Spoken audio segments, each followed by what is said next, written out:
Facts के मुअज़्ज़ज़ नाज़रीन, मैं हूं आफ्ताब अहमद और आप तमाम देखने और सुनने वालों को अस्सलाम वालेकुम। नाज़रीन, कुल्लुस उस्मान सस्पेंस की बुलंदियों को छूते हुए जारी उसारी है और अपने मदाहों के ज़हन में आने वाली नई किस्त के हवाले से बहुत से सवालात पैदा कर रहा है। आज की इस वीडियो में हम आपको आने वाली नई किस्त के हवाले से चंद अहम सवालों के जवाबात देने की कोशिश करेंगे, जैसा कि बहूचा की शहादत के बाद उस्मान बे और साउची बे किससे इसका बदला लेंगे, क्या फिलातियुस मारा जाएगा या फिर हेलन खतून मौत का मजा चखेंगी। दोस्तों, अगर तारीख के अवराक को सामने रख कर बात करें तो बहूचा के बाद साउची बे की शहादत हुई थी, तो क्या साउची बे भी इस जंग में शहीद हो जाएंगे और क्या दुंदार कबीले पर इस दौरान कब्जा करने की कोशिश करेगा, क्योंकि दुंदार की नज़र में उस्मान बे इस वक्त शहीद हो चुके हैं। और बहुत ही अहम सवाल कि अब उस्मान बे की मदद को कौन आएगा। नाजरीन, अगर आप भी इन अहम सवालात के जवाबात जानना चाहते हैं तो इस वीडियो को आखिर तक ज़रूर देखिए। यहाँ मैं अपने नाजरीन से गुजारिश करूँगा कि वो इस चैनल को सब्सक्राइब कर दें और साथ लगे घंटी के निशान को दबा दें ताकि आपको हमारी हर आने वाली नई वीडियो का नोटिफिकेशन मसूल हो सके।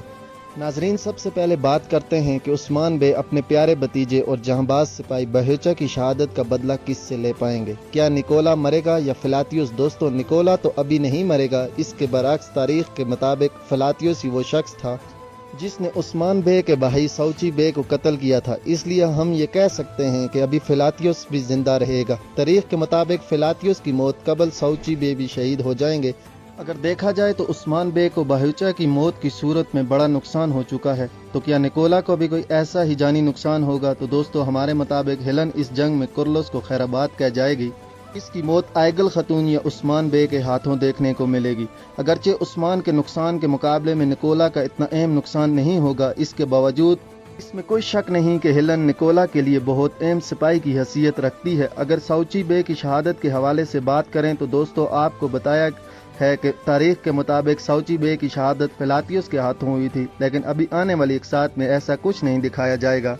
आने वाली चंद इकसात तक साउची बे और फिलातियुस दोनों ही हमें नजर आते रहेंगे। अब बात करते हैं कि उस्मान बे को बचाने कोई आएगा या नहीं। दोस्तों, हमने ट्रेलर में देखा कि निकोला के सिपाही उस्मान को दोनों इतराफ घेर लेते हैं। उस्मान और इसके साथी तीरों से बचने के लिए ढालों का कमाल महारत से इस्तेमाल करते हैं और जब तीर खत्म हो जाएंगे तो वो तलवारों से उस्मान बे पर हमला करेंगे।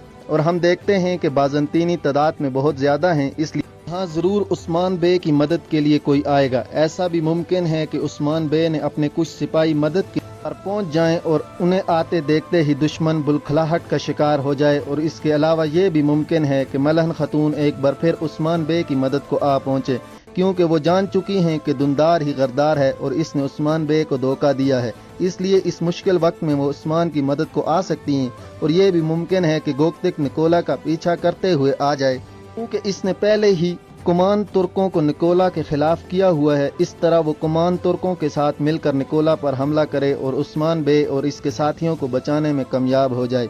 इन सब मुमकिनात को छोड़कर अगर तारीख की बात की जाए तो तारीख के अवराक में यह है कि अर्मीनिया की जंग में यावलिक इरसलान भी उस्मान बे के साथ थे और यावलिक इरसलान के तीर अंदाजों ने निकोला की फौज को पीछे हटने पर मजबूर किया था। और इस मौके पर गुंदोज बे की आमद भी हो सकती है, जिसके बाद दुंदार गद्दार कबीले पर काबिज होने की पूरी कोशिश करेगा और इस तरह इसकी गद्दारी खुलकर सबके और उस्मान बे की जंग से वापस आने के बाद अगली चंद इकसात में उस्मान बे के हाथों मारा जाएगा। नाज़रीन, उम्मीद करता हूं कि आपको आज की ये वीडियो अच्छी लगी होगी और अगर आपको ये वीडियो अच्छी लगी है तो हमें अपनी राय कमेंट बॉक्स में दीजिएगा। आपसे मुलाकात होती है अगली वीडियो में, तब तक के लिए अपना रखिए ख्याल। मुझे दीजिए इजाज़त। अल्लाह नेगबान।